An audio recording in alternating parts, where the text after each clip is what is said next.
আসসালামু আলাইকুম ওয়া রাহমাতুল্লাহ। সুপ্রিয় দর্শক মণ্ডলী, আমি আশা করি মহান রাব্বুল আলামিনের অশেষ রহমত এবং দয়ায় আপনারা ভালো আছেন। প্রিয় দর্শক, যে ৬০টি আমল করলে আল্লাহ তাআলার সবচেয়ে প্রিয় বান্দা হতে পারবেন ইনশাআল্লাহ, সেই ৬০টি আমল সম্পর্কে এই ভিডিওতে বিস্তারিত আলোচনা করব ইনশাআল্লাহ। আমি অনুরোধ করব গুরুত্বপূর্ণ ভিডিওটি শেষ পর্যন্ত দেখার জন্য। প্রতিদিন চলাফেরায় মানুষের সামনে খুশি হওয়ার মতো অনেক কিছু ঘটে, আবার অনেক সময় মন খারাপ করার মতো পরিস্থিতি বা বিপদ আপদও ঘটে থাকে। কখনো কখনো আল্লাহর নাফরমানি হয়ে যায়, ছোট ছোট গুনাহে লিপ্ত হয়ে পড়ে মানুষ। এসব পরিস্থিতিতে খুব সহজেই একজন মুসলিম আল্লাহর কাছে প্রিয় হতে পারবেন সহজ কিছু গুণ ও আমলের মাধ্যমে। এই আমলগুলো করতে অতিরিক্ত কোনো পরিশ্রম করতে হবে না, শুধু একটুই সদিচ্ছায় আল্লাহর প্রিয় করে তুলবে ইনশাআল্লাহ।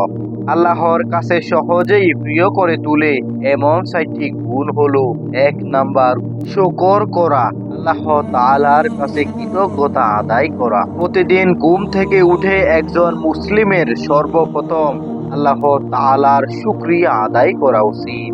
আল্লাহ তাআলা সুস্থভাবে আবার জীবন দিয়েছেন, সুস্থ রেখেছেন, দিনের শুরুতেই এই নেয়ামতের শুকরিয়া আদায় করা উচিত।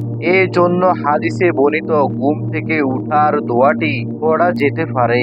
এর বাইরেও যে কোনো ভালো পরিস্থিতি, নেয়ামত লাভ বা অতীতে পাওয়া নেয়ামতের কথা স্মরণ করে আল্লাহ তাআলার শুকরিয়া আদায় করা যেতে পারে। সকল প্রশংসা আল্লাহর জন্য। হে আল্লাহ, আপনার জন্যই সকল প্রশংসা এবং আপনার জন্যই সকল কৃতজ্ঞতা। সব কাজে আল্লাহ তাআলার কৃতজ্ঞতা আদায়ের অভ্যাস গড়ে তুলতে পারলে তা নিয়ামত আরো বাড়িয়ে দিবেন। পবিত্র কোরআনে বর্ণিত হয়েছে, শীঘ্রই আল্লাহ শুকর আদায়কারীদের প্রতিদান দিবে। সূরা আল ইমরান আয়াত নাম্বার ১৪৪। ২ নাম্বার হলো সবর বা ধৈর্য ধারণ করা। সবর বা ধৈর্য একটি গুরুত্বপূর্ণ গুণ। প্রতিদিন মানুষ যেসব ঘটনা বা পরিস্থিতির মধ্যে দিয়ে যায়, এতে এমন অনেক পরিস্থিতি আছে যা তার মনঃপূর্ণ হয় না, তাকে কষ্ট দেয়। কখনো হয়তো কোনো প্রিয়জনের অসুস্থতা বা মৃত্যু সংবাদ শুনতে হয়, আবার কখনো আর্থিক লোকসানের কথাও শুনতে হয়।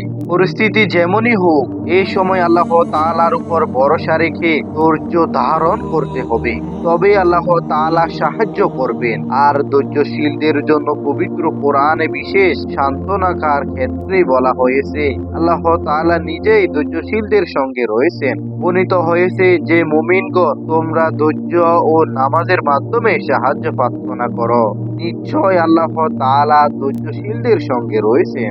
সুবহানাল্লাহ। সূরা বাকারা আয়াত নাম্বার ১৫৩। এক হাদিসে আল্লাহর রাসূল সাল্লাল্লাহু আলাইহি সাল্লাম বলেন, মুমিনের বিষয়টি বড় আশ্চর্য রকমের। বিপদে পড়লে এতে সে ধৈর্য ধরে, আবার সুখে থাকলে আল্লাহ তাআলার শুকরিয়া আদায় করে, তবে উভয় অবস্থায় তার জন্য কল্যাণকর। সহিহ মুসলিম হাদিস নাম্বার ২৯৯৯। ৩ নাম্বার আমল হলো বেশি বেশি ইস্তেগফার পাঠ করা, আল্লাহ তাআলার কাছে ক্ষমা প্রার্থনা করা। আল্লাহ তাআলার কাছে প্রিয় হতে চাইলে ইস্তেগফার বা ক্ষমা প্রার্থনার বিকল্প নেই। প্রতিদিন মানুষ প্রকৃতির তাড়নায় জেনে বুঝে ইচ্ছায় অনিচ্ছায় কত ধরনের গুনাহের কাজে জড়িয়ে পড়ে। তাই যে কোনো গুনাহে জড়িয়ে পড়লে তওবা করা উচিত এবং আল্লাহর কাছে ক্ষমা চেয়ে ইস্তেগফার করা জরুরি।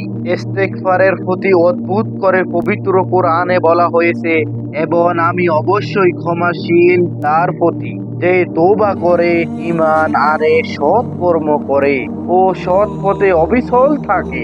সুবহানাল্লাহ।